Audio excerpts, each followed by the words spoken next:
Salam Bapak Ibu dan Saudara terkasih di dalam nama Tuhan Yesus. Sahabat Kristus sekalian, kita bertemu dalam perenungan firman Tuhan sama dengan saya Pendeta Oki Raharjo. Kali ini saya firman Tuhan judul Faith and Fight, Iman dan Pertarungan. Saya akan menyampaikan sharing firman Tuhan berupa PowerPoint untuk memandu kita semua memahami kebenaran firman Tuhan. Kiranya sharing firman Tuhan ini uh, boleh menambah wawasan, menguatkan iman kita, dan membuat kita mengenal Tuhan dan mencari dengan benar. Ya. Fight and fight itu artinya iman dan pertarungan.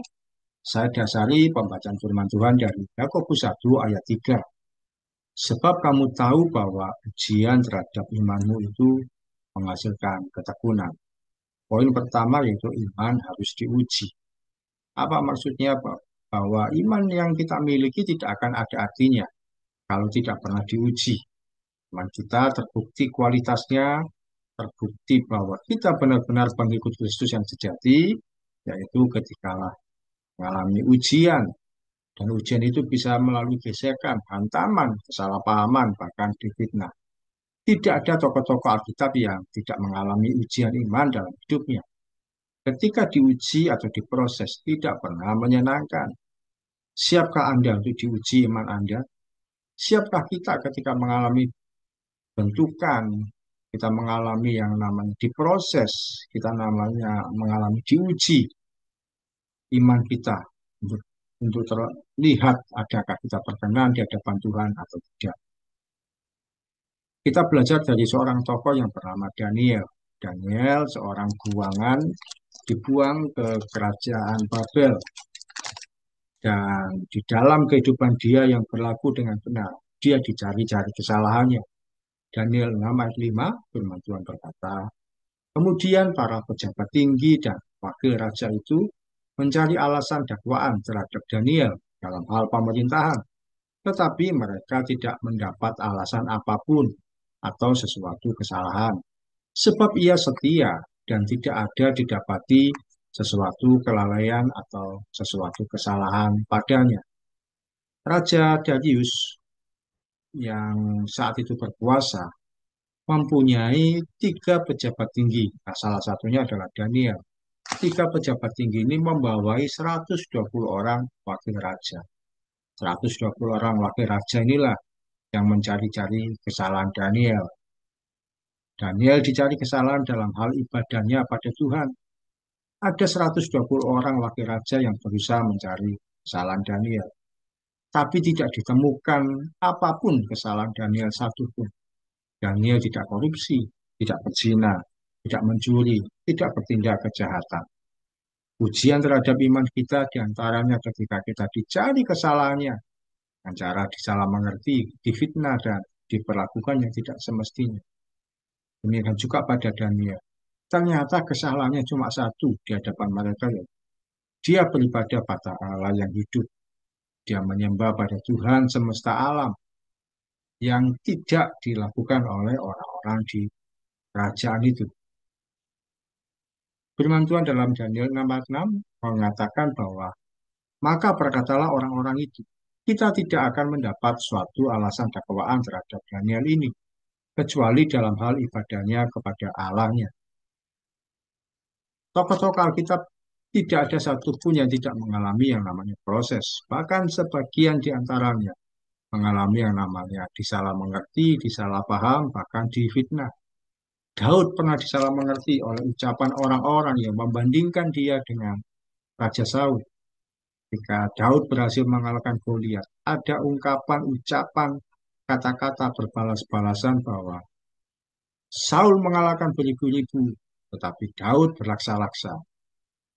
Dan sejak itu, Daud dikejar-kejar oleh Raja Saul.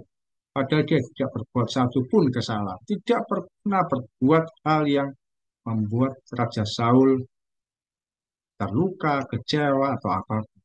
Tapi Raja Saul yang sensitif hatinya, tersinggung ketika dibandingkan dengan Daud. Yusuf pun pernah difitnah memperkosa istri Potifar ketika dia bekerja di rumah Potifar, justru istrinya lah yang coba untuk merayu Potifar supaya berzina. Tapi Yusuf tidak mau melakukan, sehingga dibalik tindakan itu bahwa dianggap Yusuf lah yang memperkosa istri Potifar, sehingga Yusuf dimasukkan ke dalam penjara. Pernahkah kita mengalami disalah mengerti, difitnah, bahkan dituduhkan yang tidak pernah kita lakukan? Kalau ujian iman kita berupa difitnah, apakah kita siap? Anda yang bisa menjawab. Dan kadang-kadang ketika kita berkata siap, dan tidak lama kita mengalaminya, kita pun akhirnya mengalami situasi tidak menyenangkan dan kita menjadi kecewa pada Tuhan. Poin yang kedua yaitu, poin yang pertama yaitu iman harus diuji. Poin kedua, bila Tuhan sepertinya tidak menolong. Daniel 6 ayat 17 firman Tuhan, sesudah itu raja memberi perintah. Lalu diambillah Daniel dan dilemparkan ke dalam gua singa. Berbicaralah raja kepada Daniel, Allahmu yang kau sembah dengan tekun, dialah kiranya yang melepaskan engkau. Pada kenyataannya, bukankah Daniel masuk ke gua singa? Pada kenyataannya, dia tidak luput dari hukuman itu, karena dianggap pelanggar ketentuan ketetapan yang sudah dibuat oleh Raja Darius. Seringkali kita orang Kristen berdoanya supaya kita terhindar dari masalah, dijauhkan dari bahaya, dan diluputkan dari celaka. Bahkan kita seringkali berdoa, saya percaya pertolongan Tuhan tidak pernah terlambat. Tapi bagaimana kalau ternyata kita harus menanggung hukuman, menanggung resiko, atau konsekuensi yang mau tidak mau kita harus terima? Bagaimana respon kita? Apakah kita protes, kecewa, marah, kepahitan pada Tuhan? Atau sikap kita tenang dan santai saja? Bukankah seringkali kita tidak bisa berpikir dengan tenang? Kita menjadi marah, kita menjadi pahit, kita kecewa, dan berkata, mana Tuhan yang katanya penolong yang ajaib? Mana Tuhan yang katanya pertolongannya tidak pernah terlambat? Mana Tuhan yang katanya selalu menolongku? Daud dikejar-kejar oleh Saul di padang. Bukankah kalau dia mengikut Tuhan dengan setia, dengan baik, situasi menjadi aman, damai, sejahtera, tidak ada hal atau masalah? Ternyata tidak. Kehidupan dia dikejar-kejar oleh masalah. Bahkan seumur hidup Saul, ketika dia menjadi raja tentunya, dia banyak melakukan pengejaran terhadap Daud di padang gurun atau dimanapun. Bahkan Daud pernah dikatakan oleh firman Tuhan dikejar oleh ribuan orang, 3.000 orang mengejar laut, mengejar Daud maksud saya. 3.000 orang hanya untuk mengejar satu orang bernama Daud. Yusuf pun pada akhirnya dipenjara. Di mana pertolongan Tuhan? Kalau Tuhan itu berkuasa, Tuhan itu baik, Tuhan itu mendengar doa orang-orang yang mengasihi dia. Bukankah semestinya Yusuf tidak perlu masuk dalam penjara? Daniel pun pada akhirnya masuk gua sini. Kalau memang Tuhan itu benar sebagai penolong yang dapat diandalkan, mestinya kan Daniel nggak perlu masuk gua singa. Bahkan kalau terjadi mujizat 1 menit sebelum masuk gua singa, ada perintah membatalkan hukuman dan Daniel berkata, oh lega, puji Tuhan, Tuhan Yesus baik. Tapi kenyataannya bagaimana?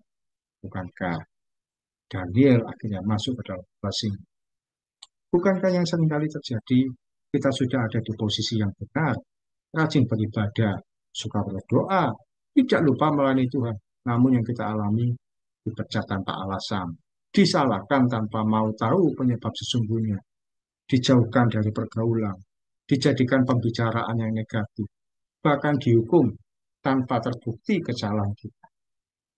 Adakah di antara kita yang pernah mengalami?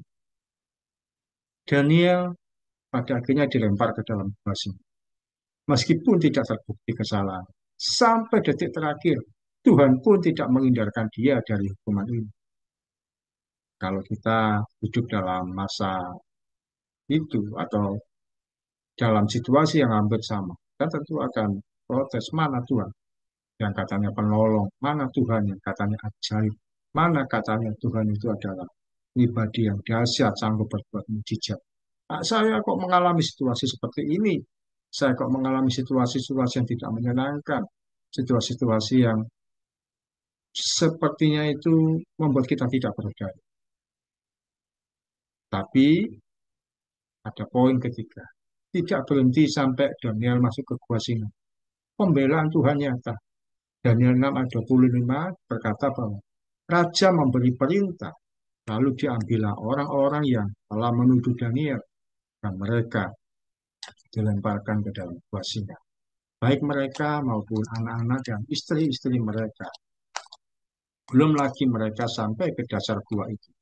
Singa-singa itu telah menerkam mereka, bahkan meremukkan tulang-tulang mereka.